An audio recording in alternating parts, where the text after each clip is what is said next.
Morning, folks. Got a little bit something different today. I want to talk about a couple of things um, between the Kraton and the Senton, and they've been discussed a little bit on forums, on Facebook groups, also some questions on my other videos about a couple of things that I've done, and I thought I'd do a little short video. So we got two things I want to talk about here. First thing, the Kraton. It's been great. No real problems with it. Nothing certainly that I'm disappointed with, but right out of the box, it had a slipper problem. And for the first few battery packs, I adjusted that slipper like countless times. And I figured, okay, well, I guess I'm going to have to Loctite that screw in and keep it from backing out, and try to get that secured up. So when I took it apart, the slipper pads had all kinds of grease on them, which a lot of people have said something about that, and apparently that's obviously a manufacturing issue when they put it together, whether it's the grease or oil from the bearings, or somebody seemed to think that those slippers needed some grease on them. Anyways, it had that on it. A lot of people have that. Just take some rubbing alcohol, clean them all up, and they should be fine. Now, what I found in mine, and I'm not saying everybody has this problem, but I had a problem with the slipper spring. And I'm going to show you the piece that I replaced, and I call this the slipper end. Let's see, where is it? Oh, the slipper hub. Looks just like this. Ignore this back piece here. I ended up breaking it off. Kind of my own stupidity. Really didn't matter because I had to order another one anyway. So right in this end here, this is the end. It sits just like this. And of course you stick your 2mm hex in there and you tighten it down and then back it off half, 3/4 of a turn. I believe the manual says a turn and a quarter, 1.25, but I think half to 3/4 is about where it should be. Anyways, the spring that slides down in here on mine was absolutely jammed in there. And trying to get it out, I scored up the inside of this. And I didn't want to reuse it, so what I did is I just ordered another one. I didn't call Horizon or anything like that. I just I don't mind that kind of stuff. I mean, there's only a couple bucks for it. I also tried to order a new spring and a new screw and the washers and spacers that go inside of here as well, but they happen to be out of stock. So I said, well, that's fine. This is the piece I need anyways because it's all scored up and really didn't have a way of cleaning it up. And while I was waiting for it, I went ahead and I tried to clean it up, and I was holding the end, and I happened to snap it off. So it was just me being a little bit too rough with it, and I ended up breaking it. No big deal. So the new piece came, and I tried to slide the spring down. It slid down about a quarter of a way and stopped. And I could tell it was trying to go in the same way that it was going in this one, and that's no good because the original one that was in here, I'm telling you, it was jammed in there. I had some picks and other little small tools to try to grab a hold of that spring and pull it out, and it was a real bugger trying to get it out of there. So what I ended up doing is I just took my Dremel with a very fine drum sander on the end, and I went around the outside of the spring, just taking just a little bit of material off at a time, and kept trying to slide it down in there, and I got it so that the spring, when I dropped it in there, it would drop all the way to the bottom with no resistance at all. Because when you take this out and you take the screw out, you should be able to take it on your bench, whack it, it should fall right out of there. And mine wasn't. So with it being so tight in there, and you crank down on that screw, there's no compression going on in the spring. It's actually acting more like a spacer. And of course, every time I adjusted it, I would tighten it down, and then I back it off a half a turn. Well, backing it off, it's like backing it off from a spacer. There's now no resistance left on that spring, and the screw is just kind of sitting there with no tension on it. So now that the spring is just sitting in there and it's doing its job and able to compress, when you tighten that screw down, it's now doing its job. And the one that I have in here now, I probably have 3 or 4 more battery packs through here. I haven't touched it. I did check it after the last one, and it was pretty much right where I had set it, which is a half to 3/4 of a turn out from being tight.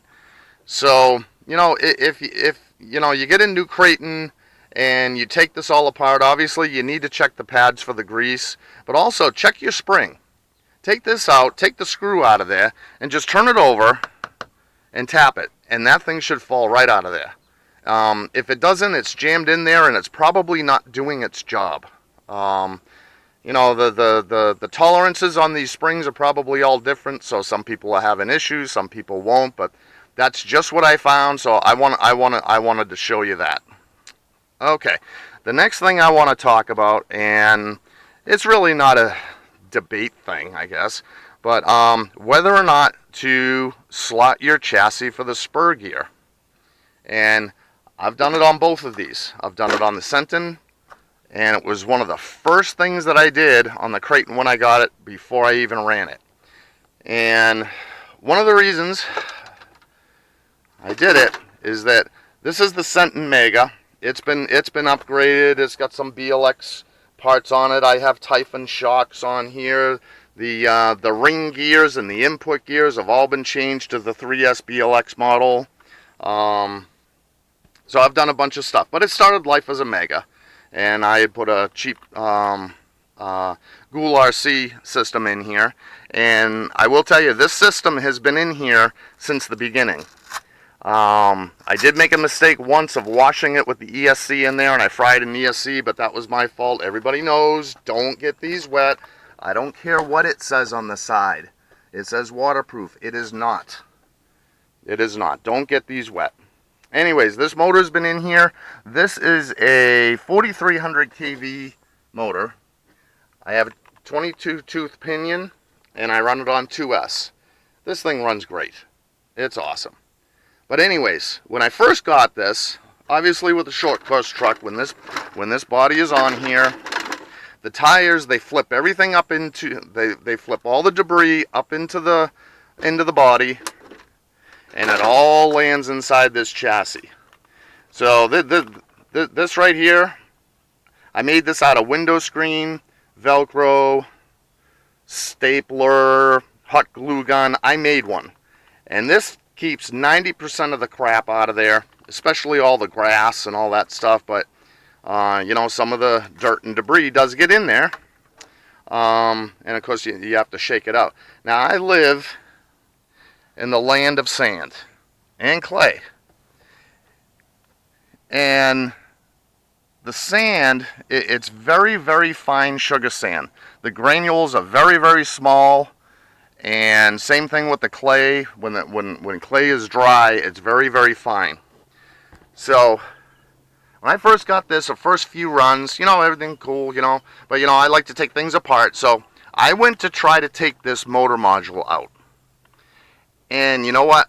I must have spent a half an hour trying to get this thing out of here. And you know, because we all know that we have to lift this tab and then get a screwdriver in here and kind of walk it back and forth so it'll slide down along the rails on each side.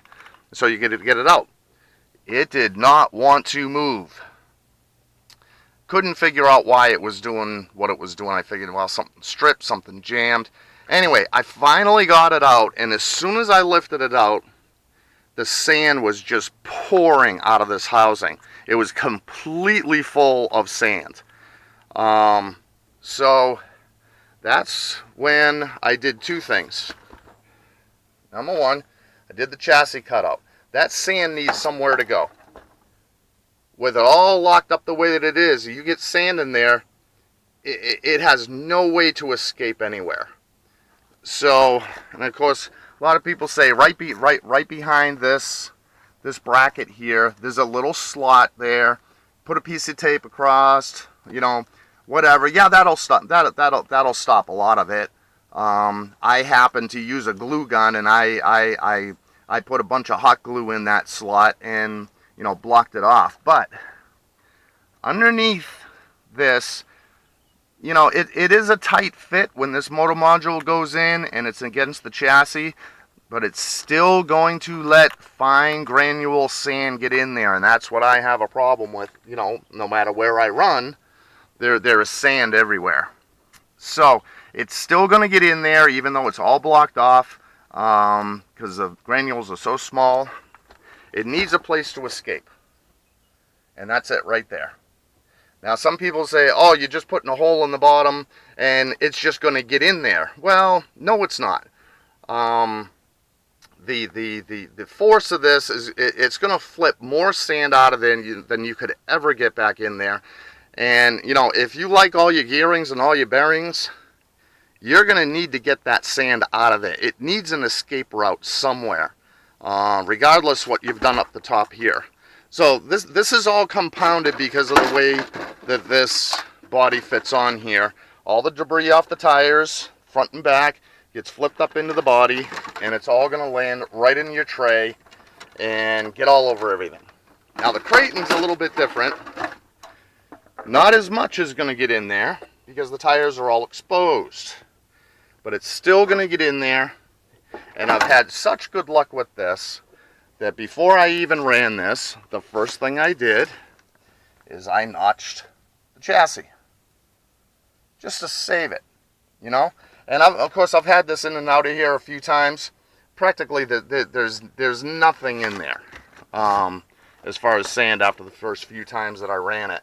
Now incidentally, with this truck, this does have, it's a metal spur. I think I got it from Hut Racing.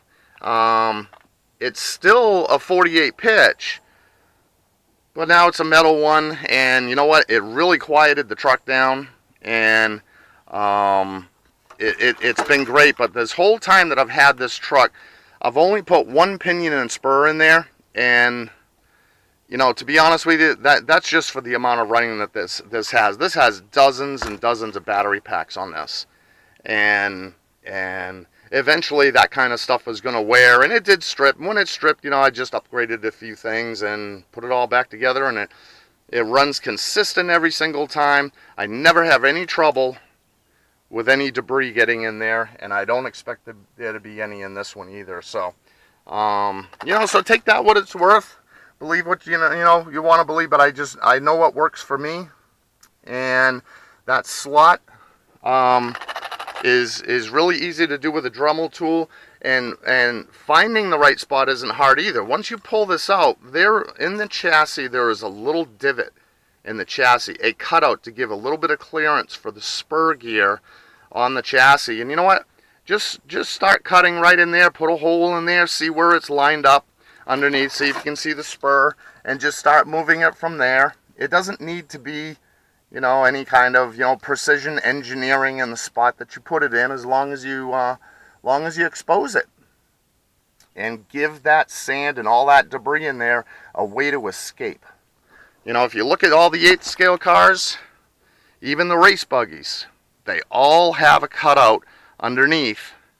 Sometimes it's in there for clearance, other times it's, you know, you get debris in there so it doesn't jam it, the spur gear, down onto the bottom of the chassis. They make a notch there to allow it to have a place to escape. So it's worked for me. Maybe it'll work for you. I swear by it. I'll never have one of these cars without doing that notch in it, because it just eliminates every kind of problem that you could imagine that you might have back there. So I hope that was all helpful. I'm going to get a few runs in here. I don't think I'm going to do any videoing of my runs today, but I just wanted to share all that with you, what I found with the slipper in this, and about the chassis cutout for the spur on both of these. All right, so hope it was helpful. I'll catch you guys all next time. Okay, maybe we'll just do a little run here. This is on 3S. It's a HRB 5000 milliamp. Bomb around a little bit.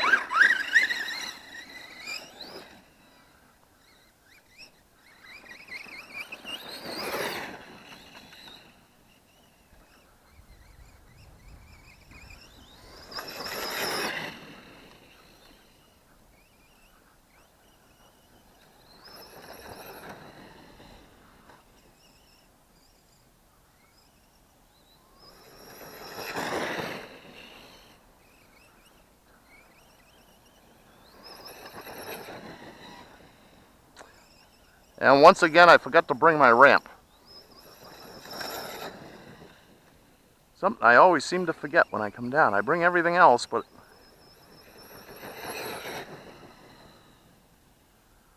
nothing wrong with this truck on 3S, I'll tell you.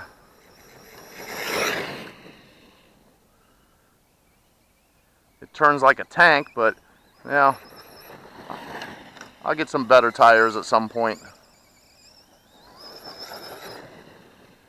Probably the Badland 3.8. Rich Duperbash has great luck with it.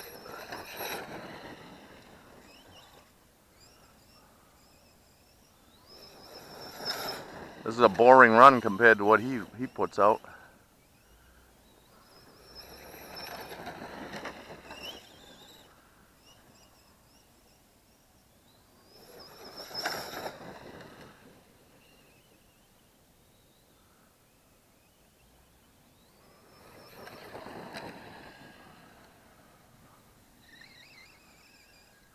Grass is really tall in some places.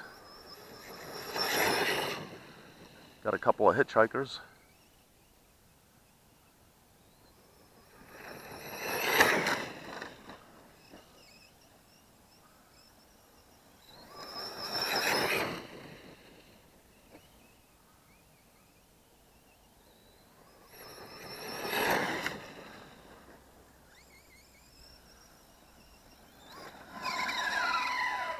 All right, just a quick run of the Kraton on 3S. Tell you what, let's just flip it over real quick.